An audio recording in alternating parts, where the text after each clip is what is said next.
Good morning. Yeah. Dito po tayo ngayon sa which area this one? Ruma? Uh, Unimine na asphalt factory. But disclaimer, this is unpaid. Advertise.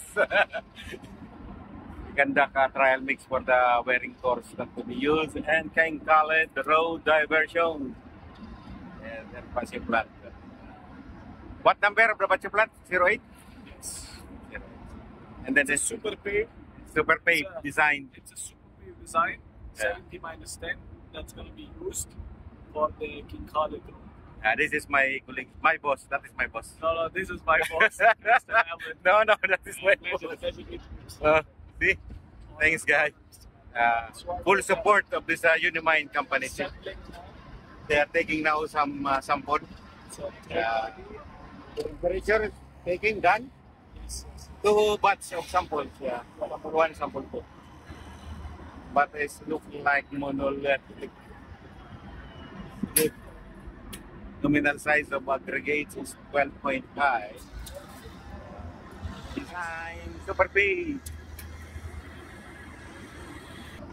They are now taking samples. After the sample, with us is the third party OJCE, is the Adjasar. Okay.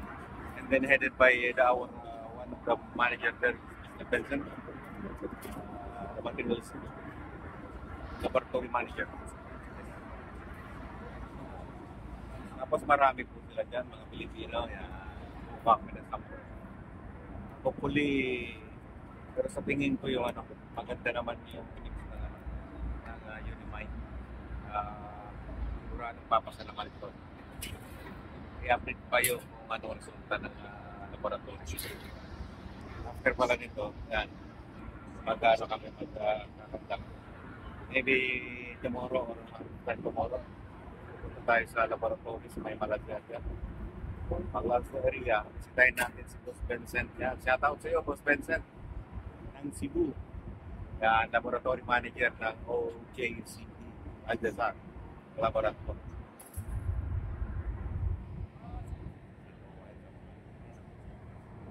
Actually, itong area na to, sa Ruma, sa far away from City of Riyadh. Disclaimer, Unimine is not sponsored. Okay. Baka magtaka kayo guys, prior tayo nag-conduct ng testing o nag-sampling dito, may pre-inspection tayo. Kung mga nasa quality field po, yan o. Yan po yung, kita nyo yung sulit na yun. Nag-rotate yan. Tapos nandun yung base nya. Nandun yung computer. Yan. Nakatayo yung isang salamin. Yung control tower nandun. Bago tayo nag-sample pala, nag-conduct muna tayo ng pre-inspections, calibrations, kung mga calibrated yung kanilang mga makinarya. Yun. So okay naman, calibrated naman siya. Actually, running talaga po. Tantang ito. Yan. Last year, couple of months, nagkuha rin tayo ng sample dito sa yung base course. Ngayon, wearing course tayo. Yan. Update ko kayo guys sa resulta nitong natin, sampling ngayon.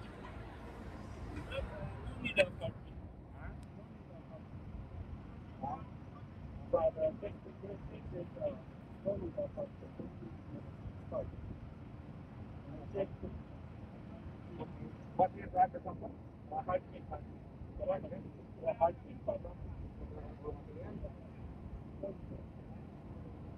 If we have the sample,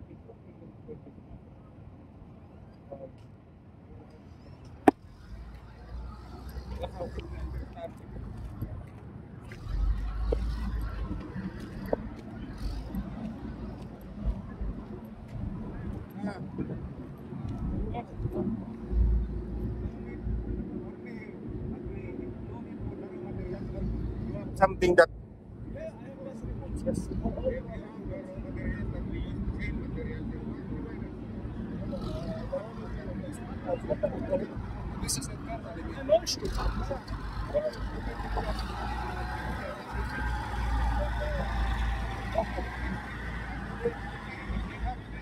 Latest copy, kalas.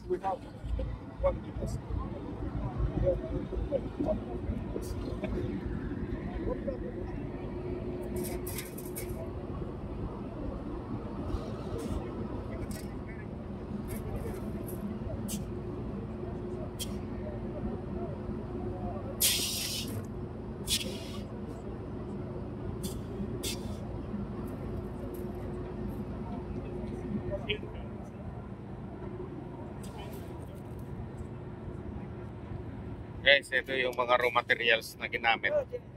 Yan. Yan yung raw materials para magpa-produce tayo ng asphalt. Actually tested na nagkaroon sila ng internal test dito. I-verify ulit natin, i-verify natin.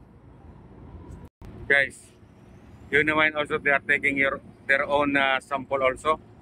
The same materials, see? Their own laboratory, internal, right? Yeah. They are conducting only for the internal. See?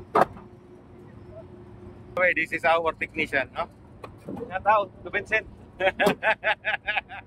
This is the OJCE technicians who took the sample today with me and Ruma.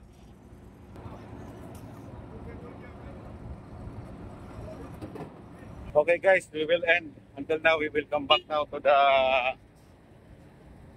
office of Unimine. And then because we have documents to be signed regarding the visit. And then the laboratory also, they have documents to be signed off witnessed by mine. Sa mga hindi pa po pala nakapag-subscribe, yan, please subscribe to my channel. Please support my small channel. Okay, thank you. God to be glory. Bye. Bye-bye.